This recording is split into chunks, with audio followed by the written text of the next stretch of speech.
25 December সকালে কিন্তু মজা করে কেটেছে। আর আমাদের কীরকমভাবে কেটেছে সেটা তোমাদের সঙ্গে একটুখানি শেয়ার করতে চলে এলাম। তোমরা মিনি রিলসে তো দেখেইছো আমার ছেলেকে আমি এরকম সাজিয়েছিলাম। এটা ওর আগের বছরে কেনা ছিল জামাটা, জানো তো, সেটাই হয়ে গেছে। তো ওটাই পরিয়ে দিয়েছিলাম। এখানে যেহেতু একদম বাইরে আছি, তোমরা সকলেই জানো আমি ছত্তিশগড়ে আছি। তো এখানে না এরকম কোনো জামা আমি এখানে দেখতে পাইনি, কারণ টুপিটা আমার চেঞ্জ করার ইচ্ছা ছিল, কারণ টুপিটা অনেকটাই ছোটো হয়ে গেছিলো। টুপিটা প্রথম থেকেই ছোটো, ঠিক আছে, যখন থেকে নিচ্ছি তখন থেকেই ছোটো। বাট আমার সত্যি কথা আসার সময় মনেও ছিল না যে টুপিটা আনতে হবে, বড় টুপিটা।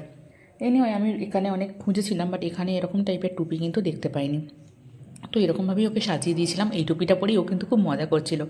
এটা আমি ওকে সকালেই সাজিয়েছিলাম, জানো তো, কারণ যেহেতু আমাদের ঠান্ডা তো এখন পড়েই গেছে। আর এখানে না একটু সব মানে বলতে পারো মানে সন্ধ্যের পর থেকে না একটু নিস্তব্ধ এলাকাটা হয়ে যায়। তো ওই জন্য কতটা লাইটে ওকে ছবি তুলতে পারবো সেটা জানি না।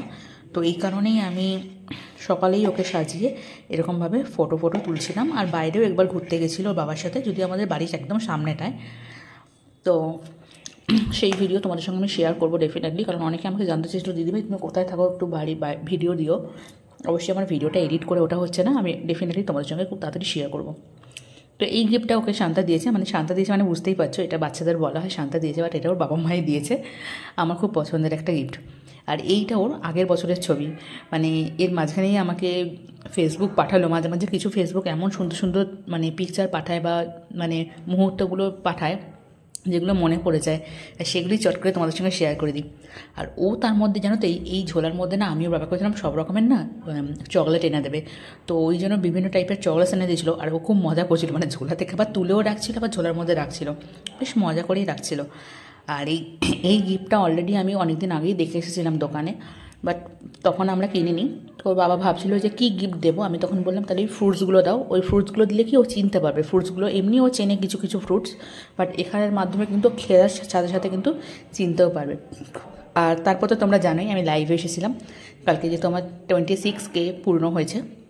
তারপরে আমরা কেক আনতে গেছিলাম। অ্যাকচুয়ালি কেকটা এখানে আমাদের বলাই ছিল যে আমাদের জন্য রেখে দিতে। তো ওই কেকটা তারপরে লাইভ শেষ করে আনতে গেছিলাম আমরা তিনজনে। শুধুমাত্র ঘরে থেকে কী করবো, ও বললো চলো একটু সামনে যাই ঘুরে আসি। তো এই কেকটা কালকে এনেছিলাম, ব্ল্যাক ফরেস্ট।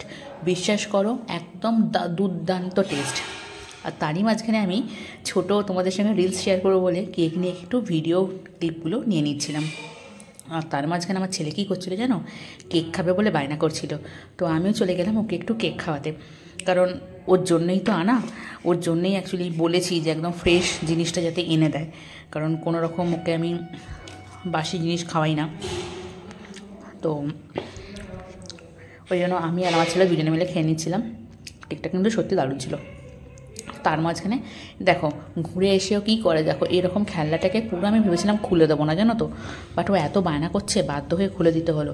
আর খুলে দেওয়ার পর দেখো খেলনাগুলোকে নিয়ে কী অবস্থা দেখো, মানে এই খেলনাগুলো কতদিন আস্ত থাকবে জানি না, বাট অবস্থা কিন্তু এরকম হবে। তো কিছু করার নেই, কারণ ছেলের আবদার রাখতেই হবে। আর ওই রান্না করছে বুঝেছো, আমাকে দেখে তো ওর মা রান্না করে, তো সেই জিনিসটাই ও করছে। যাই হোক, তো ওর ভালো লেগেছে, খেলনাটা নিয়ে মজা করছে, এটাই আমার কাছে অনেক বড় পাওনা। যদি ও খেলনাটা নিয়ে মজা না করতো না, সেটা আমার খেলনাটা দেওয়াটা বৃথা হয়ে যেত। মানে ও খেলনাটা পেয়ে কিন্তু ভীষণ খুশি। আর ওকে আমি বারবার বলছি যে তোমাকে খেলাটা কিন্তু শান্তা দিয়েছে, ও বারবার বলছে পাপা দিয়েছে, মানে পাপা দিয়েছে, মানে পাপা। ও জানে যে মানে এটা বুঝতে পারছে না, আমি জানি না। ও ভাবছে যে পাপা ওকে গিফট দিয়েছে, বুঝতে পারছো। বাট আমি ওকে বলার চেষ্টা করছি যে শান্তা দিয়েছে। মানে এখনকার বাচ্চাটা কত অ্যাডভান্স, আমি সেটাই শুধু ভাবছিলাম। কিন্তু আমাদের সময়কার কী ছিল বলো তো, বাবা মা যেটা বোঝাতো সেটাই বুঝে যেতাম। যাই হোক, অ্যাডভান্স হওয়াটাও খুব দরকার এখনকার দিনে। তো তোমাদের কেমন লাগলো আজকের এই ভিডিওগুলো অবশ্যই জানাবে। এখানে কিন্তু বিভিন্ন ধরনের ফুডসগুলো আছে, তো তোমাদের সঙ্গে আমি শর্ট করে শেয়ার